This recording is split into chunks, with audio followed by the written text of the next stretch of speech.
자리에 앉겠습니다. 네, 이게 아직 에코가 좀 있는 것 같은데 좀 꺼주시면 감사하겠습니다. 네, 우리 서로 인사 좀 나눴으면 좋겠습니다. 함께 예배드림이 기쁨입니다. 네, 함께 예배드림이 기쁨입니다. 네, 오늘 하나님께서 우리에게 주신 말씀은 사도행전 2장입니다. 사도행전 2장 1절에서 13절까지 말씀입니다. 네, 사도행전 2장 1절에서 13절까지 말씀, 저 한 절 여러분 한 절 우리 교독하도록 하겠습니다. 저부터 읽겠습니다. 오순절 날이 이미 이름에 그들이 다 같이 한 곳에 모였더니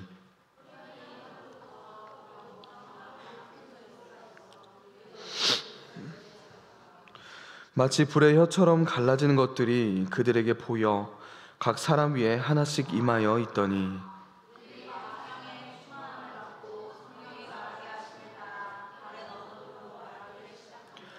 그때 경건한 유대인들이 천하 각국으로부터 와서 예루살렘에 머물러 있더니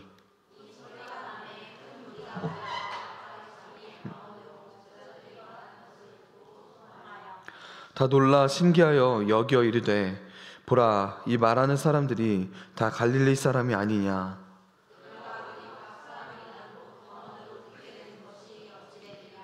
우리는 바데인과 메데인과 엘람인과 또 메소포타미아, 유대와 갑바도기아, 본도와 아시아,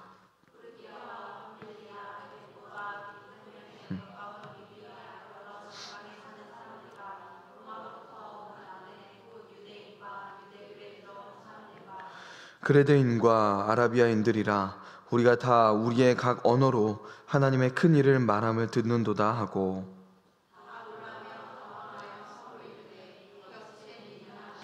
함께 읽겠습니다. 또 어떤 이들은 조롱하여 이르되 그들이 새 술에 취하였다 하더라. 아멘. 네, 여러분, 기독교 역사에 아주 중요한 사건들이 있죠. 대표적으로 예수님이 이 땅에 오신 사건이 있고요. 또 예수님께서 십자가에 달려 죽으시고 또 부활하신 사건이 있습니다. 그런데 오늘 이 사건은 예수님이 이 땅에 오신 사건만큼이나 굉장히 중요한 사건입니다. 바로 성령님이 임재하신 사건이에요. 성령님이 임하신 사건은요, 기독교 역사에서 가장 중요한 사건 중 하나입니다. 여러분, 이 사건이 언제 일어났을까요? 오늘 언제 일어났다고 성경은 말하고 있습니까? 바로 오순절에 일어났습니다. 우리 1절을 함께 읽겠습니다. 1절입니다. 시작. 오순절 날이 이미 이름에 그리 다 같이 한 곳에 모였더니, 이런 질문을 드리겠습니다. 여러분, 이스라엘에 큰 절기가 3개가 있거든요. 3대 절기라고 불리는데요. 이 3대 절기가 무엇일까요? 맞히는 분에게 아메리카노를 쏘도록 하겠습니다. 맞히는 분에게 아메리카노를 쓰겠습니다. 네, 지금 우리 영주 부목자님이 막 3개 다 맞춰야죠. 네.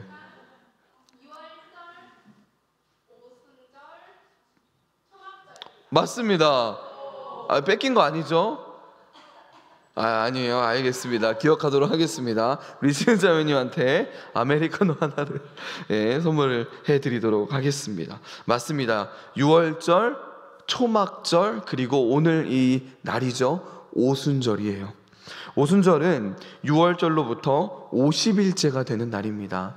또 다른 말로는 77절이라고 해요. 77에 49일이잖아요. 그래서 77절이라고도 하고요. 또 다른 이름은 맥추절입니다. 우리 교회에서 맥추감사주일 아시죠? 뭐 처음 듣는 것처럼 이렇게 보시면 안 되는데, 맥추감사절이라고도 합니다. 맥추절이죠. 오순절은요, 보리 수확의 첫 열매를 하나님께 드리는 날이에요. 보리 수확의 첫 열매. 그런데 오순절은요, 그냥 첫 열매를 수확하는 것에만 집중하고 있지 않습니다. 오순절은 단순히 첫 열매에 대한 감사뿐만이 아니라 나중에 거두어드릴 많은 열매들에 대한 기대와 소망을 가지는 날이에요. 마지막 수학까지 하나님이 지키시고 하나님이 보호하시며 끝까지 함께 하실 것에 대한 어떤 기대와 소망을 가지고 이 수학의 첫날 오순절을 하나님 앞에서 지키는 것입니다. 그렇다면 여러분, 왜 성령 하나님은 이 오순절에 임재하신 것일까요? 다른 중요한 날도 굉장히 많잖아요. 유월절도 있고 초막절도 있고 그 밖에 많은 좋은 날들이 있는데 왜 하필이면 성령님은 오순절에 임재하신 것일까요?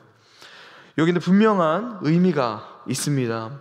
바로 이날은 예수 그리스도께서 십자가에서 이미 성취하시고 완성하신 구속의 그 사역의 첫 열매를 맺는 날이기 때문이에요. 하나님이 성령을 보내셔서 구원의 첫 열매가 그의 백성들에게 주어진 날이기 때문입니다. 그래서 오순절에 임하신 거예요. 이미 오순절의 의미를 함께 나누었죠. 오순절은 단순히 첫 열매에 대한 감사뿐만이 아니라 나중에 거두어드릴 그 열매들에 대한 기대와 소망을 품는 날이에요. 즉 성령 하나님의 임재를 통해 구원의 첫 열매가 맺어지는 것으로 끝이 아니라는 것입니다. 더 나아가 또 다른 구원의 열매도 열매 맺게 하실 것이라는 그런 기대와 소망을 제자들로 하여금 갖게 하셨다는 거예요. 이렇게 드디어 오순절에 성령님이 오십니다. 임재하세요. 그런데요, 사도행전의 저자 누가는 이 성령 하나님의 임하심의 현상 두 가지를 자세히 설명하기 시작합니다. 우리 2절과 3절을 함께 읽겠습니다. 시작. 호련히 하늘로부터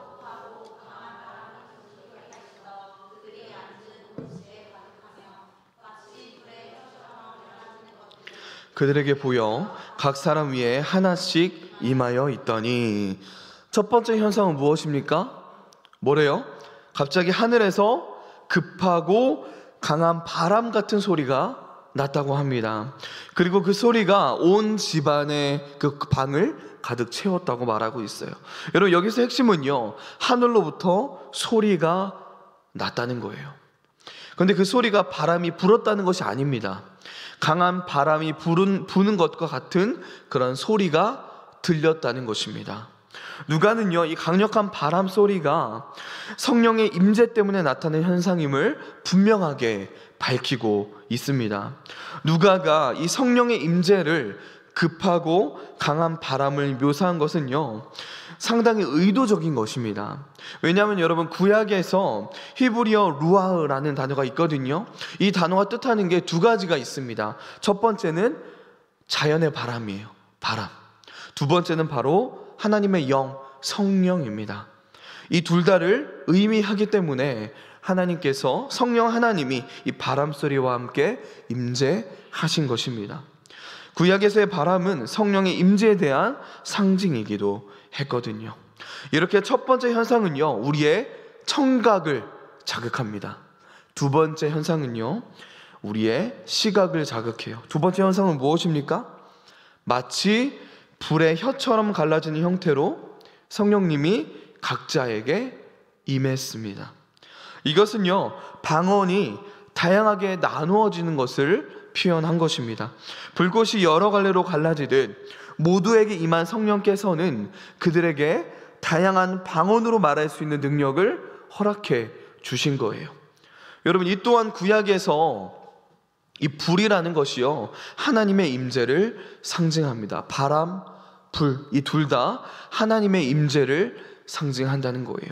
즉 성령 하나님이 분명히 이곳에 임재하셨다는 것을 분명하게 누가는 밝히고 있는 것입니다. 여러분, 이렇게 성령님이 임재하셨습니다. 그렇다면 이렇게 성령님이 임재하신 결과는 무엇이었을까요? 어땠을까요? 우리 4절을 이어서 함께 읽겠습니다. 4절입니다. 시작. 그들이 다 성령의 충만함을 받고 성령이 말하게 하심을 따라 다른 언어들로 말하기를 시작하니라. 첫 번째로 제자들이 성령의 충만함을 받습니다. 성령의 충만함을 받았다는 것은요, 성령으로 가득 채워졌다는 거예요. 성령님이 각 사람의 마음의 중심에 자리를 잡으셨다는 것입니다. 마음의 중심에 자리 잡았다는 것은 앞으로 누구의 뜻을 따를 수밖에 없다는 거예요? 성령님. 그렇죠? 성령님이 주인이 됐다는 것입니다. 그래서 그들이 자신이 원하는 말, 내가 하고 싶은 말, 자신의 뜻을 말하지 않고 성령이 말하게 하심을 따라 말하기 시작해요. 그런데 여러분, 이상한 일이 일어납니다. 그들이, 그 갈릴리 사람들이 아람어나 그리스어가 아니라 다른 언어들로 말하기 시작한 거예요. 이것은요, 오늘날 흔히 말하는 방언이랑은 다릅니다. 이들은 지금 혼자 기도하고 있는 것이 아니라 크고 분명하게 멀리까지 들리도록 선포하고 있는 거예요. 여러 나라의 말로 하나님의 큰 일을 선포하기 시작한 것입니다. 혼자 중얼거리면서 기도한 게 아니에요. 사실 그들은 설교한 것입니다. 여러분, 지금 이 기적은요, 바벨탑 사건의 반전으로 간주될 수 있습니다. 여러분, 바벨탑 사건이 무엇이죠? 바벨탑 사건 조금은 다 들어보셨죠, 그렇죠? 네. 바벨탑을 쌓고 있던 사람들의 언어를 하나님이 혼잡케 하여 그들의 각국으로 흩트러 버리신 사건입니다. 그런데 여러분, 이렇게 각기 다른 방언 때문에 흩어졌던 그 열방을 바로 오늘 오순절에 함께 모여 하나님의 큰 일에 대한 동일한 메시지를 듣게 된 거예요. 자기 언어로 그것을 듣게 된 것입니다. 여러분, 이 사건은요, 흩어졌던 열방이 이제 하나님의 백성이 되는 시대가 시작되었음을 보여주고 있는 것입니다. 이렇게 제자들이 각기 언어로 하나님의 큰 일을 선포하는 것을 누군가가 듣게 되었을까요? 우리 5절을 다시 한번 읽겠습니다. 5절입니다. 시작. 그때 경건한 유대인들이 천하 각국으로부터 와서 예루살렘에 머물러 있더니, 여러분, 오순절 이 절기에는요, 유대인 해외 동포들과 그들이 데리고 온 유대교 개종자들 또는 예비 개종자들이 있었습니다. 그들이 예루살렘에 와서 길면 2달 정도 그 성전 근처에 임시로 머물렀다고 해요. 9절부터 보시면요, 이 사람들이 어떤 지역에서 왔는지 우리가 확인할 수 있습니다. 총 15개국에서 왔습니다. 이 15나라의 목록은요, 먼저 동쪽 나라에서 시작해 서쪽 나라로, 그 다음에는 북쪽 나라에서 시작해 남쪽 나라 순서로 언급됩니다. 이들 나라가 천하 각국을 대표하는 역할을 했다는 거예요. 저자는 오순절 성령 강림과 방언의 역사로 인해 땅끝까지 복음을 들고 나아가는 그런 선교의 시대가 시작되었음을 선포하고 있는 것입니다. 여러분, 이렇게 천하 만국에 사는 유대인들과 그들이 데려온 하나님을 경외하는 자들에게 복음이 전파되었습니다. 서쪽 섬과 동쪽 사막 끝까지 흩어진 유대인들과 그곳의 사람들에게 복음이 전파되기 시작한 것입니다. 언제부터요? 바로 오늘부터입니다. 그런데 여러분, 이렇게 복음이 선포될 때 사람들의 반응은 어땠을까요? 사람들의 반응이 3개로 나뉘어졌습니다. 첫 번째로, 하나님의 큰 일을 말함을 듣는다고 긍정적으로 반응한 사람이에요. 우리 11절 후반부를 함께 읽겠습니다. 11절입니다. 시작. 우리가 다 우리의 각 언어로 하나님의 큰 일을 말함을 듣는도다 하고, 그들은 이 놀라운 일을 보고 하나님의 큰 일이라고 고백을 했다는 거예요. 여기 큰 일이란 신명기 11장 2절에 여호와의 위엄과 같은 말입니다. 그들이 하나님의 크심, 하나님의 위대하심을 경험했다는 거예요. 그들은 복음에 긍정적으로 반응했습니다. 그 일을 통해 하나님을 경험한 것이죠. 두 번째 반응은요, 놀라며 당황하는 사람들입니다. 우리 12절을 함께 읽겠습니다. 12절입니다. 시작. 다 놀라며 당황하여 서로 이르되 이 어찌 된 일이냐 하며. 여러분 12절 앞에 생략된 단어가 있습니다. 바로 그러나요. 그러나.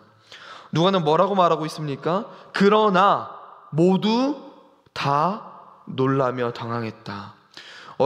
놀라서 어쩔 줄 몰랐다는 거예요. 정신이 몸 밖에 나가 있었다는 것입니다.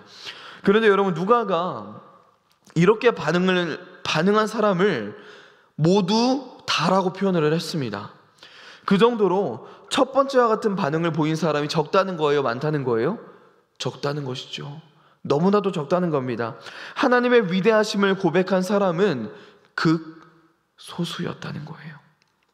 마지막으로 제자들을 조롱한 사람들입니다. 우리 13절을 함께 읽겠습니다. 13절입니다. 시작. 또 어떤 이들은 조롱하여 이르되 그들이 새 술에 취하였다 하더라. 원어를 보면요, 그들은 아주 철저하게 비웃습니다. 지독하게 경멸하는 태도로 조롱했다는 거예요. 그들이 뭐라고 말하면서 조롱했습니까? 너희들이 새 술에 취하였다 라고 말하면서 조롱했습니다. 예수님의 놀라운 기적을 보고도 귀신 들렸다고 조롱했던 것처럼 하나님의 놀라운 일, 그분의 위대하심을 보고도 술에 취했다고 비난하고 있는 것이죠. 정말로 안타까운 일입니다. 여러분, 이렇게 하나님의 위대하심을 고백하고 선포한 자들은 극히 적었습니다. 너무나도 적었어요. 그런데 여러분, 이 사람들의 세 가지 반응은 지금도 유효하다는 사실을 여러분 기억하십시오. 여전히 사람들은 이 세 가지로 복음에 반응합니다. 여전히 복음에 긍정적으로 반응하는 사람이 너무나도 적다는 거예요. 그렇기에 우리는 전도할 때, 선교할 때 낙심하지 말아야 할 것입니다. 여러분, 이제 말씀을 마무리하겠습니다. 여러분, 우리가 오늘 말씀을 통해 알 수 있는 이 하나님의 놀라운 역사는 무엇입니까? 지금까지 유대인들이 각 지역으로 흩어진 이유가 바로 하나님의 계획이었다는 거예요. 하나님이 그들을 그렇게 흩어 놓으셨던 것은요, 바로 이날을 위해, 세계 각지에 복음을 전하기 위해 그렇게 하셨다는 거예요. 물론 그 당시 이스라엘 백성들이 그렇게 흩어진 이유는 그들의 죄 때문이었습니다. 그들의 죄로 인해 하나님께서 그들로 하여금 흩어지게 만들었던 거예요. 죄의 결과였다는 것입니다. 그런데 여러분, 하나님은요, 그런 죄의 결과를 통해서도 아름다운 일을 계획하셨다는 거예요. 그런 죄의 결과를 통해서도 아름다운 일을 또 이루어가고 계셨다는 것입니다. 구체적으로 하나님은 이렇게 준비하고 계셨어요. 하나님은 예수님이 오시기 전 8세기부터 유대인들을 흩어놓기 시작했습니다. 그리고 예수님 오시기 전 4세기에는 알렉산더 왕을 통해 언어를 그리스어로 하나로 통일해 놓으셨어요. 그래서 복음을 전할 준비를 마치셨습니다. 여러분, 이런 상태에서 예수님이 오셨다는 거예요. 그리고 부활 승천 후에 각 지역에서 온 사람들을 모아놓고 각 나라의 말로 하나님의 큰 일을 듣게 하신 것입니다. 마치 폭탄이 터진 것처럼 순식간에 지중해 모든 지역에 복음이 전파된 거예요. 여러분, 생각해 보세요. 제자들 몇 명이 그 모든 지역에 복음을 전하려고 했다면 얼마나 힘들었을까요? 그렇죠? 거기까지 가는 것도 보통 문제가 아닌데 재정의 문제와 언어, 또 문화의 문제 등등 정말 다양한 문제들이 그들 앞에 놓여 있었습니다. 그러나 하나님은 이미 각 지역의 사람들을 불러 모으셔서 그들을 준비시켜 놓으셨다는 거예요. 오늘 이 날을 위해 하나님은 그 만국에 이스라엘 백성들을 흩어 놓으셨고 그들로 하여금 다시 이곳에 와서 그 복음을 듣게 하셨다는 것입니다. 그 뒤로 예수님의 제자들과 바울은요, 하나님께서 이미 복음의 씨앗을 뿌려 놓은 곳에 가서 교회를 세운 거예요. 여러분, 예를 들어 바울이 로마에 가기 전부터 그곳에 교회가 있었습니다. 어떻게 그곳에 교회가 세워질 수 있었을까요? 언제 교회가 세워진 것일까요? 여러분, 천주교에서는요, 가톨릭에서는 베드로가 로마에서 처음으로 교회를 세웠다고 주장하죠. 그러나 여러분, 이 주장에는 그 어떤 역사적, 문화적 증거가 없습니다. 더 나아가 베드로가 로마에 간 적이 없다는 것이 대부분의 학자의 의견이에요. 그렇다면 로마에 어떻게 교회가 세워질 수 있었을까요? 학자들은 바로 이 오순절 성령님이 임하셨을 때, 바로 오늘의 사건 때 복음을 들은 사람들이 로마로 다시 돌아가 교회를 세웠다고 보고 있습니다. 여러분, 이렇게 하나님은 이 날을 위해 열심히 일하고 계셨다는 것입니다. 여러분, 하나님은 왜 성령님을 우리에게 주셨습니까? 각 개인의 구원을 위해서 주셨습니다. 그러나 그것이 끝이 아니라 궁극적으로는 하나님의 큰 일을 우리를 통해 전하기 위함이었어요. 하나님의 그 큰 일을 가족에게, 친구에게, 이웃에게 땅끝까지 전하기 위해서였습니다. 그런데 여러분, 어떻게 오늘 이 사건이, 이런 아주 중요한 성령 하나님이 임재하시어 복음이 전파되는 이 사건이 일어날 수 있었을까요? 바로 제자들이 성령 충만함을 받았기 때문입니다. 여러분, 아까 나눈 것처럼 성령의 충만함을 받는다는 것은요, 성령으로 가득 채워진다는 것입니다.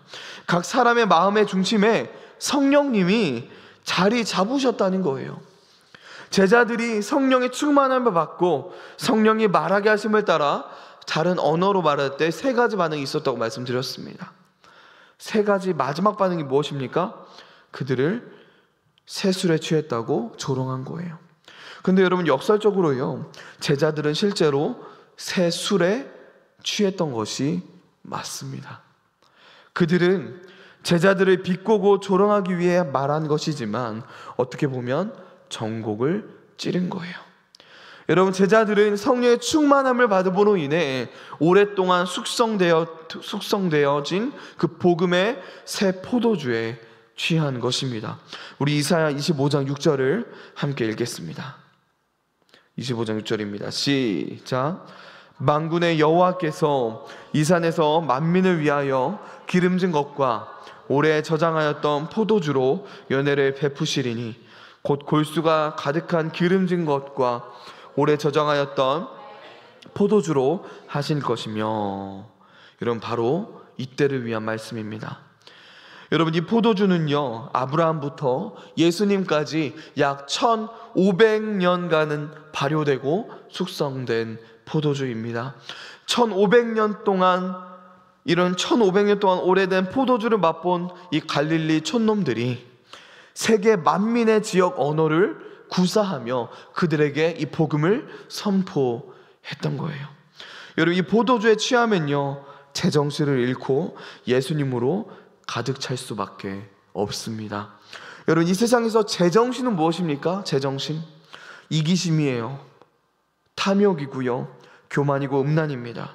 열등감과 과도한 경쟁심과 시기와 질투, 욕심이에요. 여러분, 이게 이 세상에서는 제정신입니다. 성령의 새 포도주에 취하는 자는 이 제정신을 잃을 수밖에 없다는 거예요. 여러분, 생각해 보세요. 우리가 어떻게 제정신을 가지고 헌금을 할 수 있겠습니까? 그렇죠? 우리가 어떻게 제정신을 가지고 교회와 복음을 위해 시간과 열정을 쏟을 수 있겠습니까? 여러분, 우리가 어떻게 제정신을 가지고 어떻게 수련회를 가고 매주 이 자리에 모여 하나님을 예배할 수 있겠습니까? 저와 여러분은 제정신인 사람이 아니라는 거예요. 그래서는 안 된다는 것입니다. 만약에 우리가 제정신이라면 당연히 돈이 먼저일 수밖에 없습니다. 효율을 따질 수밖에 없어요. 나의 이익이 우선일 수밖에 없다는 것입니다. 그러나 성령의 세술에 취하면 내가 손해보는 것도 모르고 하나님 나라를 위해 일하는 자가 되어 간다는 것입니다. 그런데 여러분, 아이러니한 것은 사실 이것이 궁극적으로는 유익이죠. 이익입니다. 우리 영혼의 이익이기 때문에 그렇습니다. 여러분, 내가 나의 마음의 중심에 있다면, 물질이 나의 중심에 있다면요, 이런 일은 일어날 수 없다는 거예요. 하나님의 큰 일을 깨달을 수도 없고요, 전할 수도 없다는 것입니다. 그러나 성령님이 나의 마음의 중심에 자리 잡으실 때 가능하다는 거예요. 내가 성령님의 새 포도주에 취할 때 이러한 것이 가능하다는 것입니다. 그러므로 여러분, 성령님을 마음 중심에 가장 중요한 자리에 모시고 다스리게 해야 합니다. 맡겨드려야 돼요. 주도권을, 여러분의 주도권, 우리 자신의 주도권을 성령님께 드려야 한다는 것입니다. 그럴 때 성령님이 우리를 사용하십니다. 다른 말로 성령님이 나의 주인 되시어 그분의 인도하심을 따라 순종하며 삶을 살아가는 것이 성령 충만한 사람의 모습이라는 거예요.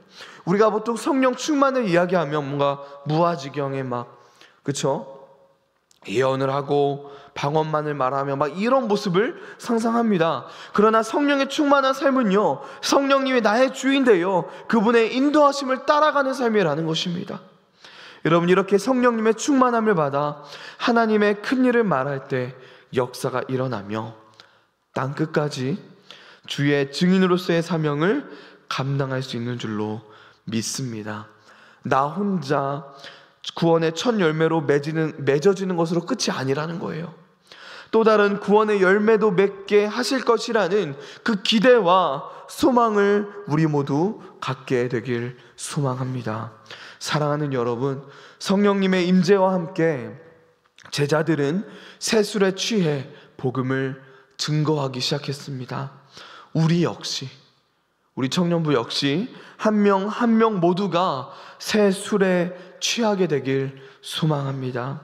그렇게 성령 충만을 받아 하루하루 매 순간순간 우리 마음의 중심에 계신 그 성령 하나님의 음성에 귀 기울이며 그 말씀에 순종하며 걸어가는 저와 여러분 되길 소망합니다. 그럴 때 그곳이 노은동일지라도, 하기동일지라도, 그곳이 내 집일지라도, 나의 직장일지라도, 그것이 나의 학교일지라도 그것이 선교지가 될 것이며 우리는 선교사가 될 것입니다. 우리 함께 기도하겠습니다.